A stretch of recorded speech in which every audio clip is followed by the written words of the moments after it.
दोस्तों, आप देख रहे हैं डार्क फाइल्स। डार्क फाइल्स में आज की कहानी हमारे साथ शेयर की है विकी जी ने। तो चलिए बढ़ते हैं विकी जी की भेजी गई कहानी की ओर।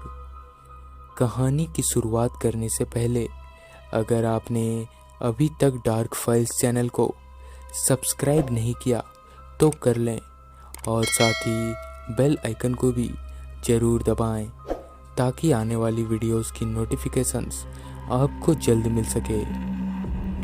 भोपाल के रहने वाले विकी जी बताते हैं कि यह वाकया उन दिनों का है जब मैं अपने गांव से दूर भोपाल में बीकॉम की पढ़ाई कर रहा था।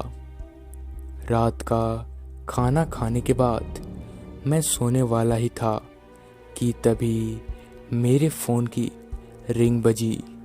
मैंने चेक किया तो पापा का कॉल था। इतनी रात गए पापा का कॉल आना मुझे कुछ ठीक नहीं लगा। खैर, मैंने कॉल उठाया। फ़ोन उठाते ही पापा ने बताया कि दादाजी की तबीयत बहुत बिगड़ गई है। पापा ने मुझे फ़ौरन गांव आने को कहा। बाकायदा मैं फ़ौरन हॉस्टल से निकलकर बस स्टैंड पहुंचा। इतनी रात गए बस मिलने की कम ही उम्मीद थी। घंटों भर इंतज़ार करने के बाद मुझे मेरी ओर आती एक बस दिखी। यह देखकर मैंने थोड़ी राहत की सांस ली। मैंने कंडक्टर से पूछा, यह बस रायसेन जाएगी क्या? इस पर कंडक्टर ने अपना सर हाँ में हिलाते हुए मुझे बस में बैठने को कहा। बस में दाखिल होते ही मुझे कुछ नेगेटिव वाइब्स फील हुआ। और तो और बस में मेरे अलावा दूसरा कोई भी पैसेंजर नहीं था। खैर, इन सब बातों को नज़रअंदाज करते हुए मैं दादाजी के बारे में सोचने लगा। अब मुझे दादाजी की फ़िक्र होने लगी थी, पर फ़ोन में नेटवर्क ना होने के कारण मैं घर पर कॉल भी नहीं कर सकता था। अभी मैं बस में बैठे बैठे परेशान हो ही रहा था कि तभी बस में ज़ोरों से हलचल हुई।